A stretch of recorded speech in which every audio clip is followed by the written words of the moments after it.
வந்தனம் நமஸ்கார். நான் உங்கள் சரசம்மா பேசுகிறேன். சரசு ஸ்வீட் ஹோம் உங்களை அன்புடன் வரவேற்கிறது. வாங்க வீடியோக்குள்ளே போகலாம்.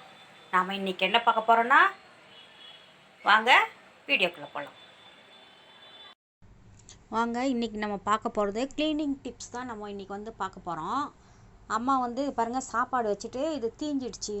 குக்கர் தீஞ்சிட்ட உடனே அது என்ன யூஸ் பண்ணுறதுன்னு தெரியாமல் நீங்கள் எல்லாருக்கும் ஒரே கலக்கமாக இருக்கும்.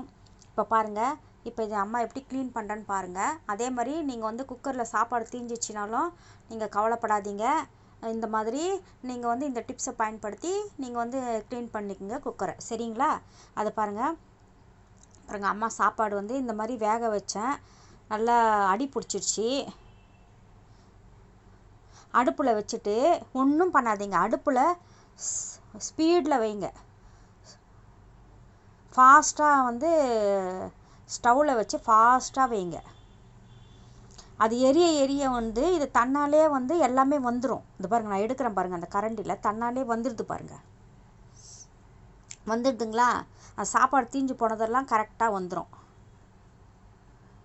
கொஞ்சம் டைம் ஆனால் கூட பரவாயில்ல, ஒரு 5 நிமிஷம் 10 நிமிஷம் ஆனால் கூட பரவாயில்ல. நீங்கள் இதை யூஸ் பண்ணி இந்த குக்கருங்க எல்லா சாமானையும் இப்போ நான் காட்டுற ஒரு 4-5 சாமான் எடுத்து வச்சுருந்தேன். இந்த க்ளீனிங் டிப்ஸை நீங்கள் பார்த்துட்டு நீங்கள் யூஸ் பண்ணிக்கணும்னு சொல்லிட்டு தான் இதை எடுத்து வச்சு ஒன்றா வீடியோ போட்டிருக்கேன். இந்த பாருங்கள், இந்த ஓரங்கரம் எல்லாம் இந்த குக்கர் பாழாக்கி தூக்கி போட்டுறாதீங்க. விலையாக விற்கிது இப்போது, அதனால தான் சொல்கிறேன். இது நல்லா கொஞ்சம் க்ளீன் பண்ணிங்கன்னா, ஒரு 1/2 ஹவர் இது பண்ணிங்கன்னா பாருங்கள், குக்கர் எவ்வளோ க்ளீனாக இருக்குது பாருங்கள். நல்லா சூப்பராக க்ளீனாக இருக்குது. நல்லா இதை இன்னொரு முறை இந்த மாதிரி அடுப்பில் வைக்கும்போதே இது க்ளீன் ஆகிடும். அப்படி இருந்தாலும் அதுக்கு கழுவுறதுக்கு நான் சொல்கிறேன். அது பாருங்கள் எவ்வளோ க்ளீன் ஆகிடுச்சு பாருங்கள். வினிகர் வீட்டில் இருந்தால் எடுத்துக்கோங்க. வினிகர் எல்லோரும் தான் இப்போ யூஸ் பண்ணுறீங்க. வினிகர் எடுத்துக்கோங்க. சமையல் சோடா, வினிகர், சமையல் சோடா ஃபஸ்ட்டு வினிகர் ஊற்றிக்குங்க. சமையல் சோடாவும் அதில் போடுங்க. கொதிக்கும், வேறு எதுவும் பண்ணாது. சும்மா அந்த அழுக்கு போகிறதுக்காக அது கொதிக்குது. அது வினிகரில் சோடா உப்பு போட்டிங்கன்னா சோடா உப்பு பொங்கும், தெரியுங்களா? வேறு எதுவும் கிடையாது. அந்த மாதிரி பொங்கும்போது என்ன பண்ணுறீங்க, நல்லா ஒரு இரும்பு ஸ்க்ரப்பர் எல்லார் வீட்லேயுமே வச்சுருக்கீங்களா, அதை எடுத்து சோப்பு கொஞ்சோண்டு இது பண்ணிக்கின்னு நல்லா தேய்ச்சி விடுங்க. நல்லா தேய்ச்சி விடுங்க. கையெல்லாம் ஒன்றும் ஆகாது.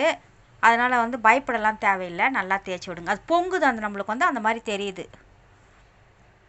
ஏன்னா எப்போவுமே சோடா உப்பில் சமையல் சோடா இருக்குது இல்லைங்களா, நம்ம இட்லி தோசைக்கெலாம் போடுவோமே, அந்த சோடா உப்பு தான், வேறு எதுவும் இல்லை. இது சோடா உப்பில் வினிகர் போட்டோம்னா வினிகரில் பொங்கும்.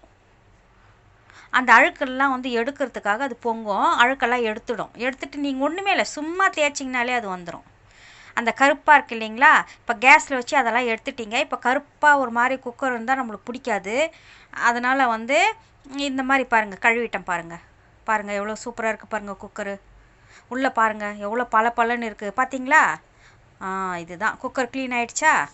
ஓகே, நம்மளுக்கு இதுதான் தேவை. தூக்கி போடாதீங்க. இந்த மாதிரி கழுவி இந்த க்ளீனிங் டிப்ஸை பயன்படுத்திக்கங்க, சரிங்களா? அடுத்த டிப்ஸ் நம்ம பார்க்கலாம். அடுத்தது, அம்மா இது புது கிண்ணம் இது வாங்கினேன். நல்லா புடி இருக்கே, காப்பி நல்லா வச்சு காப்பி ஆற்றுறதுக்காக வாங்கினேன்.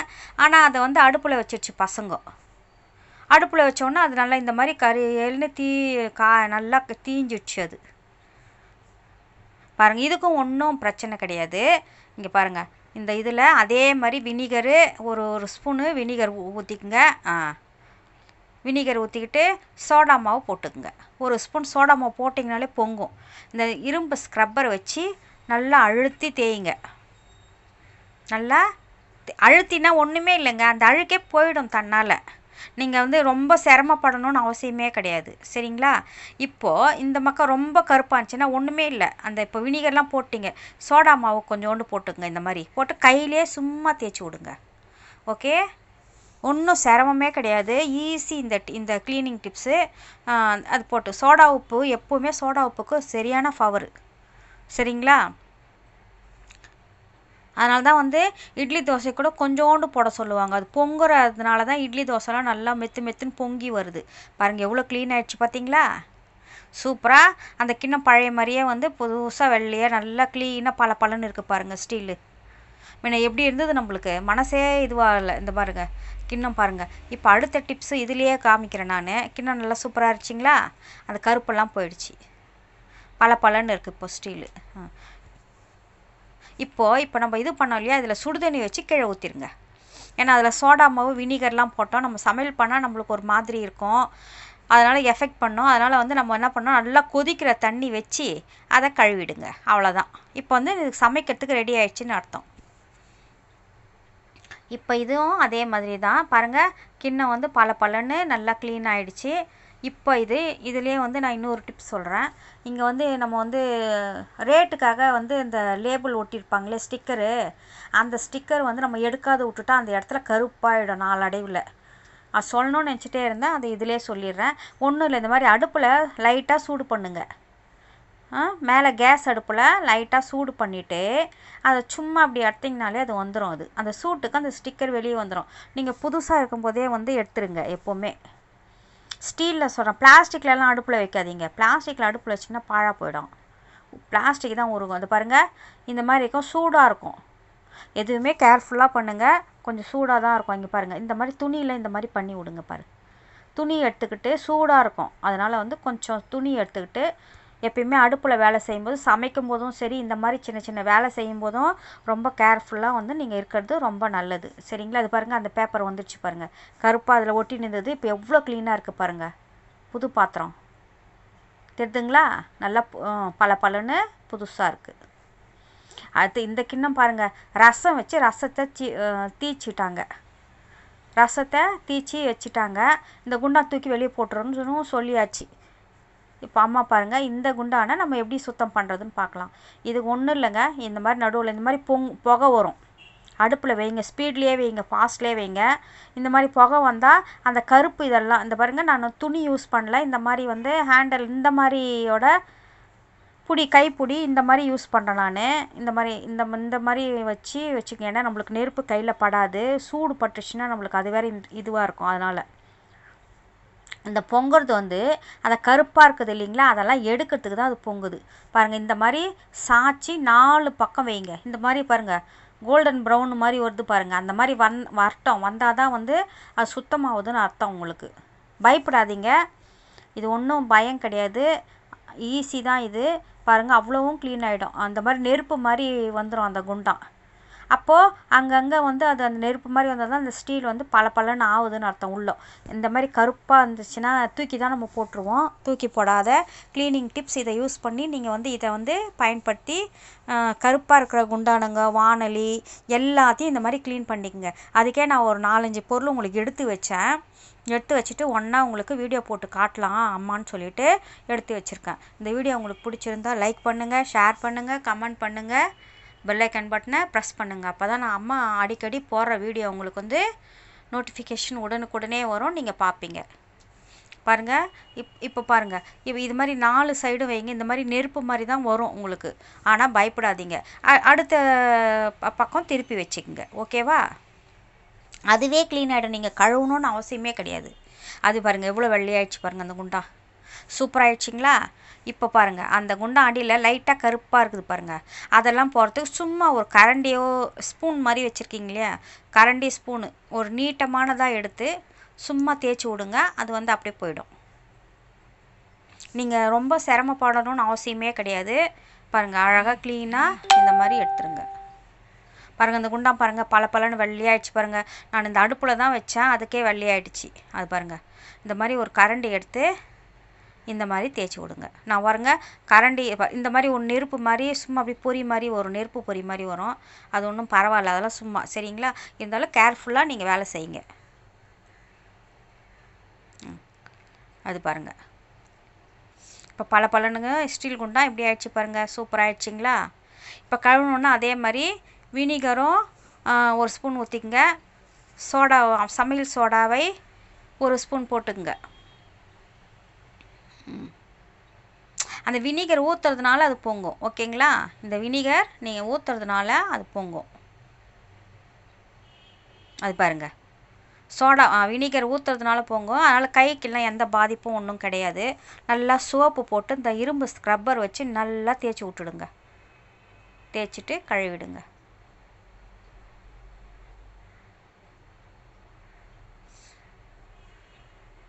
கழுவிட்டிங்களா? அது பாருங்கள், குண்டா வந்து முன்ன எப்படி இருந்தது கருப்பாக பாழக்கிழியே தூக்கி போட்டுடலாம்னு நினச்சின்னு இருந்தாங்க. நான் வந்து இப்போ க்ளீனாக பண்ணேன். எதை வச்சாலும் தீச்சி எடுத்துட்டா இந்த மாதிரி தான் நடக்கும். அதனால தான் க்ளீன் பண்ணுறதுக்கு ஃபஸ்ட்டு இது பண்ணிங்க. Okay, done. இந்த பாருங்கள், குண்டா க்ளீன் ஆகிடுச்சு. அடுத்து நம்ம வானொலியை முக்கியமாக எல்லாருமே பாருங்கள், வானொலி இந்த மாதிரி கருப்பு கருப்பாக அடை மாதிரி பிடிச்சின்னு இருக்கும். ஒரு சிலர் வீட்டில் நான் பார்த்துருக்கேன். இது ரொம்ப நாளாக எடுத்து வச்சு இது வந்து க்ளீன் பண்ணும்போது காட்டணும்னு வச்சுருந்தேன். இந்த வானொலியை வேணாம் தூக்கி போட்டிருக்கோம் இந்த மாதிரி சொன்ன பாருங்கள், எல்லாமே இப்போ கருப்பாக பிடிச்சிட்டு இருக்குது அடை மாதிரி. ரொம்ப நாள் கழுவாத விட்டுட்டா தூக்கி போட்டுருவாங்க. சரிங்களா? அது பாருங்கள், அடியில் எப்படி பிடிச்சிருக்குது பாருங்கள். இது ஒன்றுமே இல்லைங்க. அடுப்பில் வைங்க, ஸ்பீடில் வைங்க, ஃபாஸ்ட்டில் வைங்க. வச்சுட்டு 4 பக்கம் அது பாருங்கள், நெருப்பு பொறி வருது பாருங்கள் இப்போவே. பற்றி வருது பாருங்களேன். அந்த மாதிரி வரும், பயப்படாதீங்க, கேர்ஃபுல்லாக வேலை செய்யுங்க. இந்த மாதிரி 4 பக்கம் இந்த மாதிரி திருப்பி திருப்பி வைங்க. ஓகேங்களா? இந்த மாதிரி திருப்பி வைங்க. புகை வரும், ஒரு மாதிரி புகை வரும். புகை வந்தால் பயப்படாதீங்க, புகை வந்தால் க்ளீன் ஆகுதுன்னு அர்த்தம். சரிங்களா? அந்த அதில் பிடிச்சிருக்குது இல்லைங்களா, அந்த இது மாதிரி பிடிச்சிருக்குதுங்களா, அதனால் தீஞ்சிட்ருக்குது இல்லையா, அந்த தீச்சல்லாம் வந்து அது எடுத்துடும். அது பாருங்கள், இந்த மாதிரி ஷிங்கில் வச்சுக்குங்க. கீழே ஷிங்கில் வச்சுட்டு ஒரு கத்தியோ ஒரு ஷார்ப்பான ஏதோ எடுத்து சும்மா அதை வந்து பாருங்கள், அம்மா இதில் தான் சாமான் துளைக்கி வைப்பேன். சேஃபாக இருக்கும் இதில் வச்சோம்னா. தண்ணி ஊற்றினா கூட, நம்ம இது வந்து அமேசானில் வாங்கினா தண்ணி ஊற்றினாலும் அதில் வந்துடும். அதில் கீழே தண்ணிலாம் ஆகாது. இப்போ பாருங்கள், ஒரு கத்தி ஒன்று எடுத்து இந்த மாதிரி அதை வந்து இப்படி தேய்ச்சி விடுங்க. சரிங்களா? பாருங்கள், இந்த மாதிரி வரும் கருப்பு கருப்பாக வந்து அந்த கீழே அடி பிடிச்சதெல்லாம் அதில் போயிடும். ஷிங்கில் வச்சு செய்யுங்க, சேஃபாக. அது பாருங்கள், இந்த மாதிரி வேஸ்ட் கத்தி எடுத்துக்கங்க. வேஸ்ட்டு கத்தி எடுத்துக்கின்னு அதில் வந்து நீங்கள் இது பண்ணுங்கள். அதே மாதிரி 4 சைடும் ஒரு சைடாக திருப்பி திருப்பி 4 சைடாக வைங்க. பாருங்கள், இந்த சைடு வந்து அம்மா வந்து ஷிங்க்கு இது வச்சுருப்பேன். இங்கே வந்து இது சுடுதண்ணிக்காக அந்த இது வச்சுருப்பேன். தண்ணி ஊற்றினா அது கீழே போயிடும். அதனால் சாமான் துளைக்கி வச்சோம்னா எப்போயுமே வந்து நம்மளுக்கு சீக்கிரமாக நல்லா காஞ்சிடும், நல்லா ட்ரை ஆகிடும். தண்ணியும் வந்து வீடே ஆகாது தண்ணி நம்மளுக்கு. அதனால் இங்கே இது மாதிரி வாங்கி அம்மா வச்சுருக்கேன்.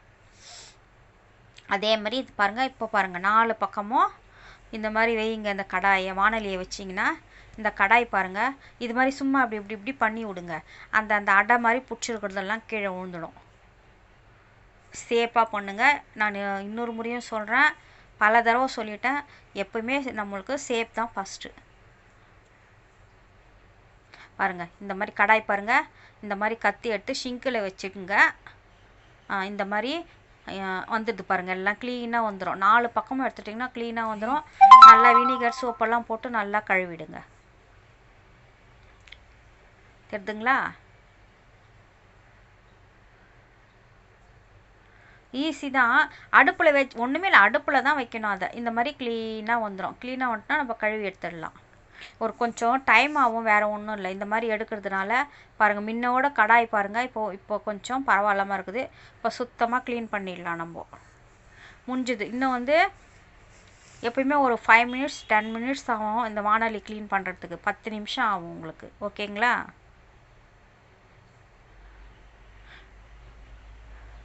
நல்லா இந்த மாதிரி கெட்டிமான ஒரு இடுக்கி இருந்தால் நல்ல இடுக்கியாக பிடிச்சிக்குங்க. ஸ்டீல் இடுக்கினா அம்மா யூஸ் பண்ணுறது இந்த இடுக்கி தான். எல்லா வீடியோலையுமே பார்த்துருப்பீங்க. இந்த இடுக்கியை வந்து சமையல் பண்ணும்போது இதான் யூஸ் பண்ணுவேன். இந்த மாதிரி இடுக்கிங்க, சாதா இடுக்கி, உங்களுக்கு எந்த வாட்டமோ அந்த மாதிரி ஸ்டீல் இடுக்கி பிடிச்சிக்குங்க. ஏன்னா கைக்கு சூடு வராது. ரொம்ப சூடாக ஆயிடுச்சுன்னா கையில் சூடு பட்டுற போகுது. அதனால தான் சொல்கிறேன். இந்த மாதிரி எடுத்துகிட்டே வாங்க. ஷிங்கில் வச்சு பண்ணுங்க, கீழெல்லாம் பண்ணாதீங்க. பாருங்கள், கடாயை நல்லா கழுவிட்டேன். இப்போ எப்படி இருக்குது பாருங்கள், முன்ன மாதிரி இல்லை பாருங்கள், நல்லா க்ளீன் ஆகிடுச்சு.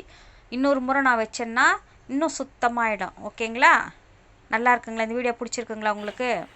இந்த வீடியோ பிடிச்சிருந்தா லைக் பண்ணுங்கள், ஷேர் பண்ணுங்கள், கமெண்ட் பண்ணுங்கள், சப்ஸ்கிரைப் பண்ணுங்கள், பெல் ஐக்கான் பட்டனை ப்ரெஸ் பண்ணுங்கள். நன்றி, வணக்கம்.